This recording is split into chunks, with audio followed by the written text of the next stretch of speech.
Good morning guys, कैसे हैं आप लोग। मैं बिल्कुल ठीक हूँ। आप लोग बताइएगा आप लोग कैसे हैं। हम आप लोगों को आहार विज्ञान एवं पोषण डॉक्टर वृंदा मैम की बुक से बता रहे थे, जिसमें मैंने कुछ चीज़ें आपको बता दी। और इस टाइम मैं थेरेपेटिक डाइट बता रही हूँ, उपचारात्मक पोषण, जिसमें मैंने उपचारात्मक पोषण किसे कहते हैं, क्यों दिया जाता है, किस रोग में क्या देना चाहिए, किसको वर्जित कर देना चाहिए, आहार को किस किस माध्यम से दिया जाना चाहिए, अगर मुँह के द्वारा आहार नहीं दिया जा रहा है तो किस किस माध्यम से आहार दिया जाता है, नाक के द्वारा, नडी डालकर, नसिका द्वारा जिसे कहते हैं नेस्ट्रोगैस्ट्रो कहते हैं। फिर क्या करते हैं, अमाशय में डायरेक्ट फीड कराया जाता है, ठीक है, उसे गैस्ट्रोस्टोमी कहते हैं। छोटी आंत का जो जेजुनम होता है उसमें जब फीड कराने का मतलब जब पाइप डाली जाती है तो उसे जेजुनोस्टोमी कहते हैं। ऐसे ऐसे करके मैंने कुछ चीज़ें बताई थी। और आहार देने के दो तरीका बताए थे, एक नली द्वारा और एक क्या अंतःशिराओं द्वारा, जिसे इंट्रावेनस फीडिंग भी कहते हैं। मैंने वीडियो अपलोड की है, आप लोग देख लीजिएगा। उसके बाद आप ये फिनिश करने के बाद अब नंबर आता है टॉपिक वाइज, किस में कौन सा आहार देना है, कब उच्च प्रोटीन देना है, कब उच्च कैलोरी देना है, कब निम्न प्रोटीन देना है। तो एक एक करके सारी चीज़ें मैं आप लोगों को अब यहाँ से क्लियर करना चाहती हूँ। तो आप देख लीजिए, लिखा हुआ है उच्च प्रोटीन युक्त आहार, हाई प्रोटीन डाइट। उच्च प्रोटीन युक्त आहार प्रोटीन कैलोरी कुपोषण से पीड़ित रोगियों को दिया जाता है। उच्च प्रोटीन आहार किसमें दिया जाता है, तो जो प्रोटीन कैलोरी कुपोषण से पीड़ित होते हैं उनको दिया जाता है। इसके अतिरिक्त और किसमें, ज्वर की स्थिति में, अगर आप अंडरवेट है, आपका अल्प भार है, जल जाने पर, अगर आप क्या हो, आप कहीं जल गए हो, कहीं एक्सीडेंट हो गई, कहीं क्षति हो गई हो, तो उस टाइम क्या होता है, बॉडी को रिकवर होने की ज़रूरत होती है, नई मांसपेशियों की ज़रूरत होती है, कोशिकाएं वहाँ की क्षति हो जाती हैं और उनका निर्माण कैसे होता है, प्रोटीन के द्वारा ही होता है। तो इसलिए प्रोटीन देने की ज़्यादा ज़रूरत होती है। घाव लग जाने पर, नेफ्राइटिस की स्थिति में, रक्त अल्पता, एनेमिक होने पर, रोग की अवस्था में उच्च प्रोटीन युक्त आहार दिया जाता है, ठीक है। प्राणिज भोज्य पदार्थ प्रोटीन आदि के उत्तम साधन है। और प्रोटीन की प्राप्ति के उत्तम साधन कौन से हैं, जो इनरिच माने जाते हैं, तो जो प्राणियों से प्रोटीन प्राप्त होती है वो उत्तम साधन होते हैं, जैसे दूध, अंडा, पनीर, मांस आदि। अतः आहार में इसका समावेश सर्वाधिक किया जाना चाहिए, ठीक है। एक चीज़ यहाँ से आपने देख लिया। फिर नंबर आता है, एक तालिका दी हुई है जिसमें जैसे आहार देने हैं, क्या कितने ग्राम देना है। तो ये तालिका आप देख लीजिए। अनाज कितना देना है, तो दो शाकाहारियों को 200 से 250 क्या होना चाहिए ग्राम में है, मांसाहारियों को भी उतना है। दालें इनको 100, इनको भी 100। हरी पत्तेदार सब्जियां इनको क्या है 50 से 100 ग्राम, इनको भी उतना। इनको इसमें इनके में अंतर क्या है, तो सारा कुछ एक है। यहाँ पे गाय के दूध में अंतर है कि शाकाहारियों को 1000 से 1500 ग्राम दूध देना चाहिए और जो मांसाहारी होते हैं उनको 800 से 1000 ग्राम दूध देना चाहिए। इसमें एक अंतर है। दूसरा पनीर में है, पनीर इनको 800 से 1000, क्योंकि क्या होता है ये और कोई प्राणिक चीज़ लेते नहीं, बस दूध पे डिपेंड जो चीज़ें होती हैं उनको ये लेते हैं, ठीक है, दूध से बनी जो चीज़ें होती हैं। तो इसलिए इनको पनीर क्या होता है 800 से 1000 ग्राम देना चाहिए, पर मांसाहारियों को इसकी ज़रूरत नहीं पड़ती। मांस मछली ये खाते नहीं, तो इनके में इसकी कमी होगी। इनको जो है कि 100 से 150 ग्राम मांस और अंडा 40 से 60 ग्राम। सूखे मेवे मूंगफली इनको 80 से 120, उनको भी उतना। ये भी सारी चीज़ें एक है, बस अंतर किस में है, तो एक गाय के दूध में, एक पनीर में, एक मांस में और एक मछली में। गाय के दूध का जो मात्रा होगी वो शाकाहारियों में ज़्यादा होगी, पनीर की मात्रा शाकाहारियों में ज़्यादा होगी, ठीक है। ये मात्रा किस में कम होगी, तो ये मात्रा जो है मांसाहारियों में कम होगी। जो मांसाहारी जैसे मांस मछली शाकाहारियों में नहीं होगा, तो मांस मछली जो होगा मांसाहारियों में होगा वो 100 से 150 ग्राम होगा। और अंडा कितना होगा, तो 40 से 60 ग्राम होगा। और सारी चीज़ें एक समान है। एक सामान्य वयस्क व्यक्ति को 120 से 150 ग्राम क्या प्रोटीन कितना देना चाहिए। एक सामान्य अगर वयस्क व्यक्ति है तो उसको प्रोटीन की मात्रा 120 से 150 ग्राम, कार्बोज 250 से 300 ग्राम, वसा 60 से 70 ग्राम तथा 3000 से 3500 किलो कैलोरी ऊर्जा की आवश्यकता होती है। इस बुक में ये लिखा, भी आरडीए चेंज हो गया, इसको अकॉर्डिंग ये जरूर बदला है, लेकिन इसमें देख लीजिए लिखा हुआ कि एक सामान्य वयस्क व्यक्ति को प्रोटीन 120 से 150 ग्राम, कार्बोज 250 से 300 ग्राम, 60 से 70 ग्राम वसा और 3000 से 3500 किलो कैलोरी ऊर्जा की आवश्यकता होती है एक साधारण व्यक्ति को, ठीक है। अगला आता है कम प्रोटीन युक्त आहार किसे दिया जाता है, तो वृक्क के रोगी जिसे क्या होता है ग्लोमेरुलोनेफ्राइटिस हुआ हो, कम प्रोटीन युक्त आहार की बात हो रही है। वृक्क का अगर किडनी की कोई प्रॉब्लम हो उसमें भी क्या ग्लोमेरुलोनेफ्राइटिस, दीर्घवृद्ध यूरेनिया, क्रॉनिक यूरेनिया, यकृत का रोग, jaundice and viral hepatitis, hepatic coma आदि की स्थिति में कम प्रोटीन युक्त आहार दिया जाता है। अगर किडनी से संबंधित कोई बीमारी है और लीवर से संबंधित कुछ बीमारियों में क्या होता है, प्रोटीन की मात्रा कम कर दी जाती है। जैसे ग्लोमेरुलोनेफ्राइटिस में, क्रॉनिक यूरेमिया में, जॉन्डिस एंड वायरल हेपेटाइटिस में और हिपैटिक कोमा की स्थिति में प्रोटीन की मात्रा कम कर दी जाती है। प्राणी स्रोतों से प्राप्त भोज्य पदार्थों में उच्च जैविक मूल्य वाला प्रोटीन होता है, अतः इनकी मात्रा थोड़ी दी जानी चाहिए, परंतु प्रोटीन कम दिए जाने से शरीर में विटामिन तथा खनिज लवणों की कमी हो सकती है, इसलिए एक मल्टीविटामिन की गोली देना अनिवार्य होता है। कमी कैसे होती है, जैसे आपको पता है ना कि अगर आप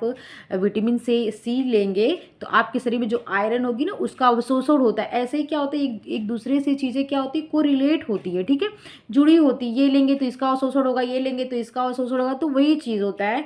जैसे आप कहते हैं कि कैल्शियम लो तो फॉस्फोरस, फिर साथ में क्या विटामिन डी, ये क्या, अगर ये एक कमी है तो दूसरे का ऑटोमेटिक कमी हो जाती है, तो वही चीज़ होती है, एक दूसरे से जुड़े होते हैं। तो वही लिखा है वृक्क के रोग में, अगर आपको किडनी संबंधित उसमें भी कौन सा रोग, ग्लोमेरुलोनेफ्राइटिस, अगर दीर्घावधि का यूरेमिया मतलब क्रॉनिक यूरेमिया हो गया हो, यकृत का रोग हो गया हो, ठीक है, और हिपैटिक कोमा की स्थिति में प्रोटीन की मात्रा कम कर देते हैं। प्रोटीन की मात्रा कम करने के बाद क्या करना पड़ता है, एक मल्टीविटामिन की गोली देना पड़ता है। इसमें कुछ देखिए आहार दिया हुआ है, जिसमें किस चीज़ की मात्रा कम करते हैं, तो अनाज समान है, मक्के या साबूदाना भी समान है, दाल भी समान है, दूध जो है समान है, मांस मछली अंडा शाकाहारियों को बिल्कुल नहीं है, और मांसाहारी को कितना देना चाहिए, तो 20 देना चाहिए। कितना देना चाहिए, 20 ग्राम देना चाहिए। और ज़्यादा देने में आपने देखा था कितना देना चाहिए मांस में, तो 100 से 150 ग्राम दिया जा रहा था। हरी पत्तेदार सब्जियां बराबर, अन्य सब्जियां बराबर, आलू बराबर, घी तेल बराबर, गुड़ शक्कर बराबर, मूंगफली बराबर और मल्टीविटामिन की एक गोली बराबर। अंतर क्या है, तो बस अंडा मांस मछली इनको 20 ग्राम देना चाहिए, इसको नहीं देना चाहिए। एक वैक्स कहती है तो कम प्रोटीन युक्त आहार के संगठन में कार्बो 250 से 300 ग्राम, प्रोटीन 20 से 30 ग्राम। वहाँ पे आप प्रोटीन कितना दे रहे थे, हाई में आप 120 से 150 ग्राम प्रोटीन दे रहे थे, कम में कितना देंगे, तो 20 से 30 ग्राम देंगे, तथा वसा 60 से 80 ग्राम। और ऊर्जा की कितनी कैलोरी की आवश्यकता होती है, तो 2000 से 2500 किलो कैलोरी की आवश्यकता होती है। कितनी, 2000 से 2500 किलो कैलोरी की आवश्यकता होती है। अगला था उच्च कैलोरी युक्त आहार, हाई कैलोरी डाइट। अल्प भार, बुखार, ऊर्जा, कुपोषण आदि की स्थिति में उच्च कैलोरी युक्त आहार ही आवश्यक होता है। कैलोरी की बात कर रही है, अरे यहाँ पे हो रहा है कैलोरी की बात। हाइपरथायराइड क्षय रोग, मतलब जिसे क्या कहते हैं, ट्यूबरकुलोसिस टीबी जिसे कहते हैं, दीर्घकालिक ज्वर, प्रोलॉन्ग फीवर की स्थिति में भी उच्च कैलोरी युक्त आहार की आवश्यकता होती है। कौन कौन सी स्थिति में, अगर आप अंडरवेट हो, अगर आपको फीवर आता हो, अगर आप कुपोषित हो, ठीक है, अगर हाइपरथायराइड रोग से ग्रसित हैं, अगर आपको टीबी जैसी रोग है, लॉन्ग टाइम का फीवर आता, तो आपको कैलोरी की मात्रा ज़्यादा लेने की आवश्यकता होती है। उसमें कितनी कैलोरी, दैनिक मांग से 500 किलो कैलोरी तक एक्स्ट्रा दिया जाता है। कैलोरी की मात्रा, कैलोरी लिखा हुआ है कि कैलोरी की मात्रा प्रस्तावित दैनिक मांग से, देखिए लिखा हुआ है प्रस्तावित, जितना एक साधारण व्यक्ति को लेना था कैलोरी, कितना लेना था साधारण व्यक्ति को कैलोरी, तो साधारण व्यक्ति को 250 से 300 ग्राम कैलोरी लेना था ना। प्रोटीन मतलब प्रोटीन की अधिकता में दे रहा था, वैसे साधारण व्यक्ति को जितनी भी कैलोरी लेनी है उसमें से कितना 500 एक्स्ट्रा किलो कैलोरी तक बढ़ाई जा सकती है। प्रोटीन की पर्याप्त मात्रा होनी चाहिए, कम से कम 80 से 100 ग्राम तक प्रोटीन दिया जाना चाहिए। प्रोटीन की मात्रा कम, कितना, 80 से 100 ग्राम तक, कम नहीं होनी चाहिए, प्रोटीन की पर्याप्त मात्रा होनी चाहिए, ठीक है। सब इसमें सारी चीज़ें हाई होगी, कोई चीज़ कम नहीं होगी। प्रोटीन की भी पर्याप्त मात्रा होगी, कम से कम 80 से 100 ग्राम प्रोटीन दिया जाना चाहिए। प्रोटीन वैसे कितना प्रोटीन दे रहे थे, तो वैसे जिसमें निम्न प्रोटीन दिया जा रहा था उसमें कम 60 से 70 ग्राम प्रोटीन दिया जा रहा था, ठीक है। सामान्य व्यक्ति का था तो 60 से 70 ग्राम प्रोटीन दिया जा रहा था, और इसमें क्या था, बढ़ा करके 80 से 100 ग्राम प्रोटीन दिया जाना चाहिए। प्रोटीन की उच्च गुणवत्ता वाला एवं उच्च जैविक मूल्य वाला होना चाहिए। प्राणी भोज्य पदार्थों से प्राप्त प्रोटीन उच्च किस्म के होते हैं। अगला नंबर आता है विटामिन एवं खनिज लवण। विटामिन एंड मिनरल्स उच्च ऊर्जा मूल्य वाले भोज्य पदार्थ में पर्याप्त मात्रा में विटामिन एवं खनिज लवण होते हैं, अतः विटामिन एवं खनिज लवण अलग से देने की आवश्यकता नहीं है, परंतु रोगों की स्थिति एवं रोग की तीव्रता को देखते हुए प्रतिदिन एक विटामिन खनिज लवण की गोली दी जा सकती है। अब देख लीजिए कि एक वयस्क हेतु उच्च कैलोरी युक्त आहार का संगठन कैसा है, जिसमें एक वयस्क की बात हो रही है जिसमें शाकाहारी और मांसाहारी हैं। अनाज दोनों लोग को बराबर, दाल दोनों को बराबर, हरी पत्तेदार सब्जियां दोनों को बराबर, अन्य सब्जियां दोनों को बराबर, फल दोनों को बराबर, घी तेल दोनों को बराबर, और गाय का दूध इनको ज़्यादा है। शाकाहारियों को 1000 से 150 ग्राम और इनका क्या है तो 800 से 1000 ग्राम है। मांस मछली ये बिल्कुल नहीं खाएंगे, इनको कितना तो इनको 50। अंडा ये बिल्कुल नहीं खाएंगे, इनको कितना तो 30। कितना हाई कैलोरी की बात हो रही है। मूंगफली बराबर, गुड़ शक्कर बराबर। कम कैलोरी युक्त भोजन, लो कैलोरी डाइट में क्या किया जाता है तो मोटे लोगों को कम कैलोरी युक्त भोजन दिया जाता है। कम कैलोरी युक्त आहार किसे किया था, जो मोटापा से ग्रस्त होते हैं उनको क्या किया जाता है, कम कैलोरी युक्त आहार दिया जाता है। इसका मुख्य कारण है कि शरीर में जाकर ग्लूकोज वसा के रूप में परिवर्तित होकर वशीय तंतुओं में जमा हो जाता है, अतः उन्हें कम ऊर्जा युक्त भोजन की आवश्यकता होती है। पहले तो किस में जमा होता है, आपके लीवर में जमा होना स्टार्ट हो। जब लीवर में उसकी मात्रा पूरी हो जाती है तो उसके बाद वे क्या होता है, वशीय तंतुओं में, मतलब जो एडिपोज टिश्यूज होते हैं उसमें वो जमा होना स्टार्ट होता है। फिर उसके बाद आप मोटापा से ग्रसित हो जाते हैं। मोटे व्यक्ति को एक सामान्य व्यक्ति की कुल आवश्यकता ऊर्जा की अपेक्षा आधी ऊर्जा की आवश्यकता होती है। कितनी, सामान्य से आधी। यदि मोटा व्यक्ति प्रतिदिन 1100 किलो कैलोरी तक ऊर्जा ग्रहण करता है तब एक सप्ताह में 1 से 1.5 kg तक वजन कम हो जाता है। प्रतिदिन 1300 किलो कैलोरी युक्त भोजन के सेवन से प्रति सप्ताह 0.5 से 1 kg वजन घटता है। अगर कोई मोटा व्यक्ति है, अगर वो प्रतिदिन 1100 किलो कैलोरी लेता है तो सप्ताह में उसका 1 kg से लेकर 1.5 kg तक वजन घटता है। अगर वह 1300 किलो कैलोरी भोजन लेता है, सेवन करता है तो 0.5 से 1 kg वजन घटेगा, या 1 से 1.5 kg या आधा से 1 kg वजन घटेगा। कितनी, 1100 पे इतना और 1300 पे आधा से 1 kg आ जाएगा। एक वयस्क व्यक्ति के लिए कम कैलोरी युक्त भोजन का संगठन निम्नानुसार है। अब यहाँ आ जाता है कम कैलोरी, और यहाँ मोटापे की बात हो रही है और कम कैलोरी युक्त भोजन की बात हो रही है। तो अनाज जो है शाकाहारी मांसाहारी में बराबर, ठीक है, और कैलोरी बटा हुआ, अगर आप 1100 ले रहे हैं तो इतना, 1300 ले रहे हैं इतना, तो 1500 ले रहे हैं तो इतना, सब चीज़ें बटी हुई हैं। अगला आता है उपचारात्मक आहार, टाइप ऑफ थेरेपेटिक डाइट। अब तक तो आपने देखा कि उच्च कैलोरी युक्त आहार किसको देते हैं, तो बुखार से जो पीड़ित है, ठीक है, और जिसको टीबी हो, जिसको क्या हो, हाइपरथायराइडिज्म हो, ठीक है, उसके बाद आप कह सकते हैं जो प्रोटीन कैलोरी कुपोषण से ग्रसित हो, जो जिसे लॉन्ग टाइम का ज्वर हो आ जाता हो, ऐसे लोगों क्या करते हैं, हाई कैलोरी देते हैं, ठीक है। और जिस लो कैलोरी किसको देते हैं, जो मोटापा से ग्रसित होता है उसको लो कैलोरी कहते हैं। हाई प्रोटीन किसको देते हैं, तो जिसमें भी यही सब प्रॉब्लम रहती है उसको हाई प्रोटीन देते हैं। प्रॉब्लम नहीं रहती, मतलब कहने का कि जो जल गया हो, जिसको घाव लग गई हो, जो कुपोषण से ग्रसित हो, जिसको लॉन्ग टाइम का ज्वर आता हो, तो उसको हाई प्रोटीन देंगे। निम्न प्रोटीन किसको देंगे, जिसको कह सकते हैं कि किडनी संबंधी बीमारियों, कहते हैं ग्लोमेरुलो नेफ्राइटिस हो, क्रॉनिक यूरेनीमिया हो, जॉन्डिस हो, हेपेटाइटिस हो, तो इन लोग को क्या करेंगे, कम प्रोटीन देंगे, ठीक है। तो ऐसे करके कुछ चीज़ें बताएं। अब नंबर आता है उपचारात्मक आहार के प्रकार का, कि कैसे कैसे और कितने प्रकार से दिए जाते हैं। तो टाइप ऑफ थेरेपेटिक डाइट, सामान्य आहार की उपचारात्मक परिष्कृति, मॉडिफिकेशन ऑफ नॉर्मल डाइट। सामान्य दशा में व्यक्ति जिन पोषक तत्वों को ग्रहण करता है, रोग की दशा में उन्हीं पोषक तत्वों में परिवर्तन तथा फेरबदल करना पड़ता है।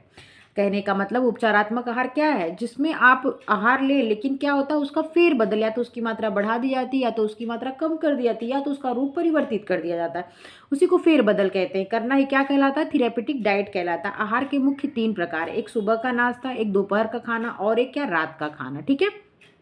सुबह आप ब्रेकफास्ट करते हैं, दोपहर में आप क्या करते हैं, लंच करते हैं, रात में आप क्या करते हैं, डिनर करते हैं। तो 8 से 9:30 बजे तक आपको नाश्ता कर लेना चाहिए। दोपहर का खाना आपको 12:30 से 2 बजे के बीच में खा लेना चाहिए, और रात का खाना 8:30 से 9 बजे के बीच। आहार के अन्य 3 प्रकार हैं, सुबह की चाय, बेड टी 5 से 7 बजे, शाम का नाश्ता, ये भोजन है और ये नाश्ते की बात हो रही है, ठीक है। शाम का नाश्ता और सोने से पूर्व का आहार, बेड टाइम जिसे कहते हैं।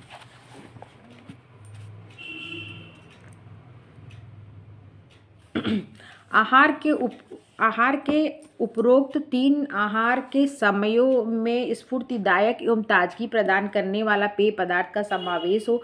हल्की मात्रा में खाद्य पदार्थ जैसे मूंगफली, स्नैक्स की बात कर रहे हैं, मूंगफली, बिस्किट, ब्रेड, मठरी, फल आदि का भी सम्मिलित किया जाना चाहिए। साथ ही आहार आयोजन मौसम एवं खाद्य पदार्थों की उपलब्धता के अनुसार हो। आहार आयोजन कैसे होना चाहिए? तो आहार आयोजन मौसम के अकॉर्डिंग और किसके, खाद्य पदार्थों की उपलब्धता के अकॉर्डिंग होना चाहिए। सामान्य आहार में रूपांतरण मुख्यतः 6 प्रकार से किया जाता है। सामान्य आहार जो आप ऐसे अभी हम कोई प्रॉब्लम नहीं है तो हम जो दाल चावल सब्जी रोटी ऐसे जो खाते हैं उस आहार में परिवर्तित कब किया जाएगा? थेरेपेटिक डाइट के टाइम। उपचारात्मक आहार में कितने तरह से परिवर्तित किया? रूपांतरण मतलब उसका रूप बदल दिया था, उसके रूप में अंतर कर दिया जाता है। तो कितने प्रकार से? 6 प्रकार से अंतर किया था। एक नंबर पे क्या किया था? आहार का स्वरूप एवं रचना में परिवर्तन कर दिया था, उसकी कंसिस्टेंसी में, ठीक है। दूसरा क्या है? भोज्य तत्वों की मात्रा में परिष्कृत। पहले तो उनका आहार बदल, जैसे bland diet, soft diet, clear diet ऐसे चेंज करके, ठीक है। तो उनका स्वरूप बदल देते हैं, उनके रचना को बदल देते हैं। भोज्य तत्वों की मात्रा बदल देते हैं, कम ज़्यादा, कोई चीज़ ज़्यादा तो कोई चीज़ बिल्कुल नहीं। जैसे जिस टाइप का रोग, आहार में विशिष्ट भोज्य पदार्थों को सम्मिलित करना या वर्जित करना। जैसे अगर उनको मल्टीविटामिन की ज़रूरत है तो उनको देंगे, उनको किस फल की ज़रूरत है तो वो देंगे, किस चीज़ की नहीं ज़रूरत है ऐसे करके। रेशेदार भोज्य पदार्थों का नियंत्रण करके, टू कंट्रोल फाइबर डाइट, कभी कंट्रोल भी कर सकते हैं, कभी देना भी ज़रूरी होता है, तो दोनों चीज़ें। आहार से स्वाद गंध को हटाना अथवा विकसित करना, मतलब किसी किसी आहार में क्या होता है उनको, जैसे अगर आपको आप मल न्यूट्रिशन कुपोषण से ग्रसित हो तो आपको आहार अच्छा अच्छा देना, ना कि उसको ऐसा रोगियों की तरह कि अगर आप और देख के खाने का मन ना करे। लेकिन अगर आप किसी क्रॉनिक बीमारी से ग्रसित हैं, आपका कोई अंग खराब है, जैसे आपको डाइजेशन की प्रॉब्लम है, आपको अल्सर है, तो आपको अगर चटपटा खाना आपके सामने आएगा तो आपके मुंह HCl की ज़्यादा सिक्रेशन होगी, जो क्या करेगा आपकी आंत को और घाव से मतलब और घाव करेगा। तो इसलिए है कि कभी स्वाद को कम करके, कभी गंध को कम करके, कभी विकसित करके। दो भोजन के मध्य में अंतर में परिवर्तन लाके, दो भोजन के बीच में अंतराल भी होना जरूरी है। तो ये 6 तरीके होते हैं जिसको ध्यान में रखना आवश्यक है। अब नंबर 1 आता है कि आहार के स्वरूप एवं रचना में परिवर्तन, कंसिस्टेंसी में। तो देख लीजिए, रोगावस्था आहार नियोजन करते समय आहार के स्वरूप तथा रचना में परिवर्तन करना आवश्यक होता है। जैसे अतिसार की स्थिति में नरम भोजन दिया जाता है। अतिसार की स्थिति में कैसा भोजन दिया जाता है? तो नरम भोजन दिया जाता है। किस स्थिति में? अतिसार की। परंतु यह ध्यान रखना चाहिए कि रोगावस्था के लिए आयोजित आहार सामान्य भोजन के नमूने पर ही आधारित हो। ऐसा नहीं कि ऐसा भोजन ला दो कि वो रोगी समझ नहीं भाई ये भोजन क्या, जो आप डेली भोजन करते हैं उसी पे आधारित है, बस उसके रूप में उसके क्या हो, मात्रा में परिवर्तन हो। अधिकांश रोग की दशा में सामान्य भोजन में बहुत अधिक परिवर्तन करना पड़ता है, परंतु कुछ रोगियों के लिए सामान्य आहार में परिवर्तन करना अत्यावश्यक हो जाता है। उपचारात्मक आहार मुख्यतः 3 प्रकार के होते हैं। ये चीज़ याद रखिएगा कि उपचारात्मक आहार कितने प्रकार के होते हैं? 3। एक नरम आहार जिसे सॉफ्ट डाइट कहते हैं, एक अर्ध तरल आहार जिसे सेमी लिक्विड डाइट कहते हैं, एक तरल आहार जिसे क्या कहते हैं? लिक्विड डाइट कहते हैं। नरम आहार, अर्ध तरल आहार और तरल आहार, soft diet, semi liquid diet and liquid diet. नरम आहार कब दिया जाता है? अतिसार का पेशेंट हो, पेप्टिक अल्सर का पेशेंट हो तथा उन रोगियों के जिनके दांत नहीं होते उन्हें नरम आहार दिया जाता है। निम्नांकित भोज्य पदार्थों को नरम भोजन के अंतर्गत सम्मिलित किया जाता है। पकी हुई कुचली सब्जियां, फल, केला, संतरा, अंगूर, आलू बुखारा, चावल, पनीर, आलू, नरम डबल रोटी, दूध, दही आदि। सूखे मेवे को पीस कर दिया जाता है। कस्टर्ड, पुडिंग, आइसक्रीम भी दे सकते हैं। ये किसके अंतर्गत आते हैं? तो ये नरम आहार सॉफ्ट डाइट के अंतर्गत आते हैं। अगला आता है अर्ध तरल आहार जिसे सेमी लिक्विड डाइट कहते हैं। तो तीव्र बीमारी, ठीक है, क्रॉनिक कोई डिजीज हो, शल्य क्रिया, आपका कोई ऑपरेशन हुआ हो, इस समय जब रोगी भोजन लेने में असमर्थ हो, कब? Semi liquid diet. तो उसकी भूख मर जाती है, उल्टी होती है, जी मिचलाता है, पेट फूल जाता है तथा अतिसार एवं पेचिश हो जाता है, तब अर्ध तरल आहार दिया जाता है। तरल आहार कब दिया जाता है? तब लिक्विड डाइट। जब रोगी नरम भोजन या अर्ध तरल भोजन को भी नहीं पचा पाता तो उसके मुंह, ग्रास नली, फेरिंग्स जिसे कहते हैं, ऑसोफेगस जिसे कहते हैं, जीभ, होठ, घाव, अल्सर, कैंसर आदि हो जाता है, तब तरल भोजन देना आवश्यक होता है। तीव्र अतिसार शल्य क्रिया के बाद रोगी को तरल आहार दिया था। तीव्र अतिसार, अगर उसको क्या है डायरिया, और वो भी तीव्र अतिसार हो, डायरिया हो, और क्या हो अगर उसने ऑपरेशन करवाया है तो उसको क्या देना चाहिए? तरल आहार देना चाहिए। तरल आहार भी 2 तरह के होते हैं, एक आंशिक तरल आहार होता है, एक क्या होता है? पूर्ण तरल आहार होता है। सेमी लिक्विड डाइट में क्या होता है? जो क्या होता है? आंशिक रूप से हल्का लिक्विड होता है, और जो पूर्ण तरल आहार तो क्लियर होता है, जैसे आपका पानी हो गया, आपका फ्रूट जूस हो गया, ठीक है, दाल का पानी हो गया, ये सब क्या आता है, ये पूर्ण तरल आहार, full flood diet on clear fluid मतलब डाइट्स के अंतर्गत आता है। रोगी की तीव्रता की स्थिति में पूर्ण तरल आहार दिया जाता है। आहार में चाय, कॉफी, कोको, फलों के रस, सब्जियों के सूप, ग्लूकोज पानी, जौ का पानी आदि दिया जाता है। देखो यही क्वेश्चन आया था चाय करके, लेकिन बहुत लोग लगाए थे, उसको गलत कर दिया गया था, क्योंकि उससे अच्छे भी ऑप्शन थे, जैसे फलों का रस था, देन जूस था, ये सब चीज़ें थी, इसलिए चाय को कट कर दिया गया था, क्योंकि चाय अच्छी नहीं होती, उसके अंदर कुकीन, निकोटीन, ये सब चीज़ें जो पाई जाती हैं, टैनिन और कैफीन वगैरह जो पाया जाता है, वो नुकसान ही करता है। उसके फलों का रस, सब्जियों का सूप, ये सब नुकसान नहीं करते, तो इसलिए रोगी की तीव्रता को, ये सभी देखो पूर्ण क्लियर लिक्विड डाइट के अंतर्गत आते हैं। चाय, कॉफ़ी, कोको, फल, इसमें कोई, जैसे आप कहने का मतलब कोई रेसा नहीं होता, आप जैसे एकदम बिल्कुल क्लियर होता है। आपने चाय को छन्नी से छान दिया तो बिल्कुल क्लियर, उसमें कुछ भी नहीं, कोई भी ऐसा ठोस पदार्थ नहीं आएगा। ग्लूकोज का पानी में भी कुछ, सब्जियों का सूप, सब्जी क्या है, कड़ी है, लेकिन अगर आपने उसको सूप बना दिया, मसल दिया और उसको आपने छान दिया, तो वो क्या हो गया, क्लियर लिक्विड डाइट के अंतर्गत आ गया। ठीक है, भोज्य पदार्थों की मात्रा में परिष्कृत करके उपचारात्मक आहार तैयार करने हेतु भोज्य तत्वों की मात्रा में परिष्कृत की जाती है, जिसमें भोज्य तत्वों की मात्रा कम, अधिक या बिल्कुल ही नहीं देकर आहार नियोजन किया जाता है, जैसे अधिक प्रोटीन युक्त या प्रोटीन रहित भोजन, उच्च रेशे वाला भोजन या रेशे रहित भोजन, सोडियम रहित भोजन आदि। नंबर 3 क्या है, आहार में विशिष्ट भोज्य पदार्थों को सम्मिलित करना अथवा वर्जित करना। कुछ रोग की दशा में कुछ विशिष्ट भोज्य पदार्थों को सम्मिलित किया जाता है, जबकि कुछ को बिल्कुल ही हटाया जा सकता है, जैसे गुर्दे की बीमारी में सोडियम नहीं दिया जाता। अगर आपको किडनी संबंधी कोई बीमारी है तो उसमें सोडियम नहीं दिया जाएगा। मधुमेह में शक्कर क्या होता है, वर्जित होता है। मधुमेह में डायबिटीज़ का अगर कोई पेशेंट है तो उसको क्या होगा, ग्लूकोज नहीं दिया, मतलब शर्करा नहीं दी जाती उसको। अगर शर्करा देना भी है तो मोनो नहीं, डाई नहीं, पॉली दे सकते हैं, ठीक है। पेप्टिक अल्सर में दूध की मात्रा बढ़ा देनी चाहिए। अगर पेप्टिक अल्सर है तो क्या करना चाहिए, दूध की मात्रा को बढ़ा देना चाहिए। हृदय रोग में वसा की मात्रा को कम कर देना चाहिए। रेशेदार भोज्य पदार्थों का नियंत्रण करके, कब्ज की दशा में रेशेदार भोज्य पदार्थों की मात्रा बढ़ाई जाती, जबकि अतिसार, पेप्टिक अल्सर आदि की दशा में रेशेदार भोज्य पदार्थों की मात्रा को वर्जित कर दिया जाता है। ठीक है, ये चीज़ आपको समझ में आ रही होगी। अगला आता है आहार में स्वाद, सुगंध को हटाना अथवा विकसित करना। उपचारात्मक आहार का नियोजन करते समय कुछ भोजन में से स्वाद तथा सुगंध को हटाया जाता है, जबकि कुछ रोग की दशा में स्वाद एवं सुगंध विकसित की जाती है, ताकि रोगी इसे मन से भरपेट खा सके।